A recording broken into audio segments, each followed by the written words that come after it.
네, 여러분 안녕하세요. 반갑습니다. 주식 사고 팔고 놀자 TV입니다.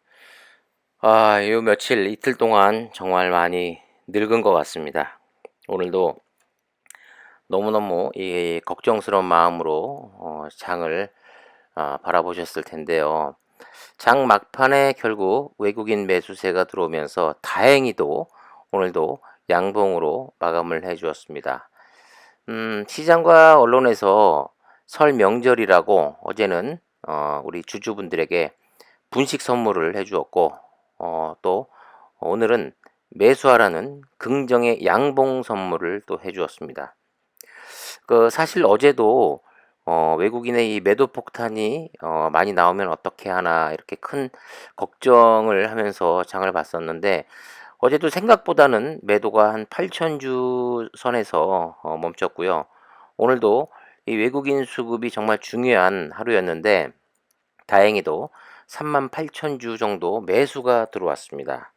그리고 오늘 개인도 9,500주 가량 매도를 했고, 기관 3거래일째 매도하고 있죠. 29,000주 가량 매도를 했고, 금융 투자 대단합니다 진짜. 오늘도 역시 매도 27,000주 가량 매도를 보였고, 투신 사모펀드 소량의 매도를 보여주었던 하루였습니다.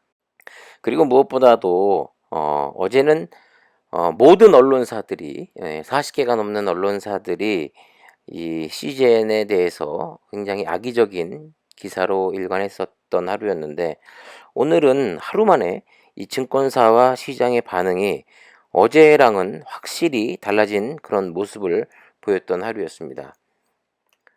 이것으로 봐서 정말 중요한 이 문제는 하루 만에 다 종결이 됐고 악재가 해소가 됐다라고 말씀드릴 수 있을 것 같습니다.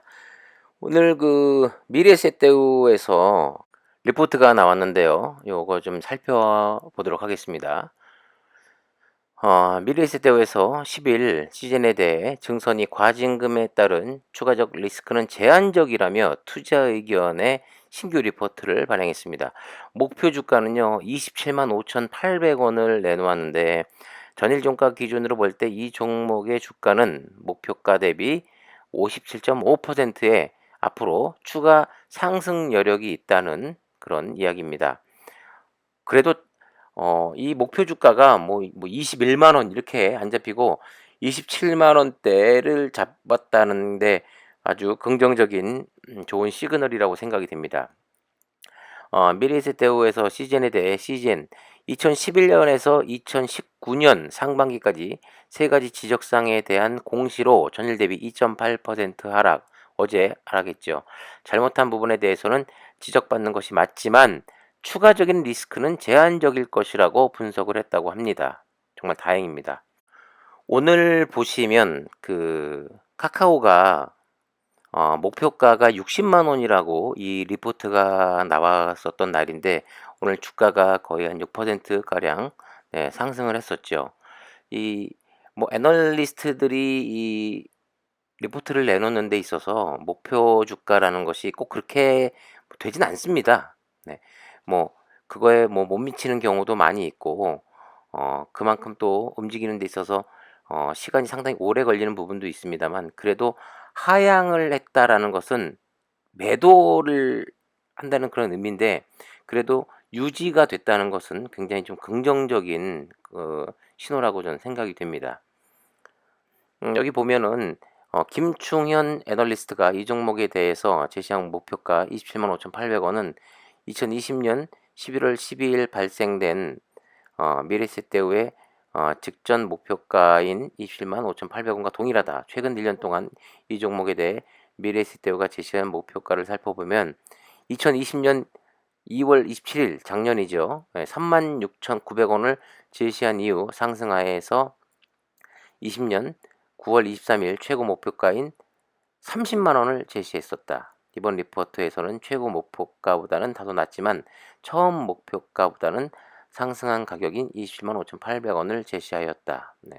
그런데 뭐 여러분들도 잘 아시겠지만 이 애널리스트들의 이 목표 주가라는 이 리포트는요 상당히 보수적으로 쓰게 됩니다. 네. 그렇기 때문에 보수적으로 잡고 잡아서 이 금액이라는 것은 충분히 이 금액대보다 훨씬 더 높게 상승할 여지가 또 충분히 있다고 생각이 되고요. 주식시장에서 떠도는 이야기 중에 여러 가지 이야기가 있습니다만은 소문에 사고 뉴스에 팔아라라는 이 이야기. 지금 생각해 보면 거의 맞는 것 같습니다. 이 초보 투자자들의 많은 실수 중에 또 종목에 물리는 분들 중에 그런 분들도 많이 있죠. 예를 들어서 어떤 뉴스가 나오면서 큰 장대 양봉을 기록할 때 상투를 합니다. 딱 잡게 돼요. 그러면 그때 기존에 가졌던 이 사람들은 물량을 그때 털면서 나가게 되죠. 예, 이익 실현을 하는데 그때 이런 호재 뉴스가 나왔으니까 더 가겠다 하고 잡게 되고 거기서 또 이제 꼬리를 달고 내려오게 됩니다. 그래서 이 개인 투자자분들이 상당히 많이 물리게 되는데 음 이 리포트 같은 경우는 어쨌든 간에 긍정적으로 잘 나오면 머지않아서 그렇게 잘 주가에 반영이 되는 경우가 요즘 최근 들어 상당히 많이 우리가 볼 수 있습니다. 오늘 어 카카오도 그랬고 얼마 전 네이버도 좋은 리포트가 나와서 상당히 상승을 기록했고 그리고 얼마 전에 효성 첨단 소재라든가 효성 TNC도 목표가가 80만 원으로 나오면서 상당히 최근 들어 가파른 상승세를 이어가고 있습니다. 그만큼 리포트가 중요한 역할을 하고 있는데 오늘 시즌의 리포트는 그래도 이 백신과 여러 가지 안 좋은 뉴스에도 불구하고 유지가 되고 이 좋은 리포트가 나왔다는 것은 앞으로 굉장히 긍정적인 시그널이라고 생각이 됩니다.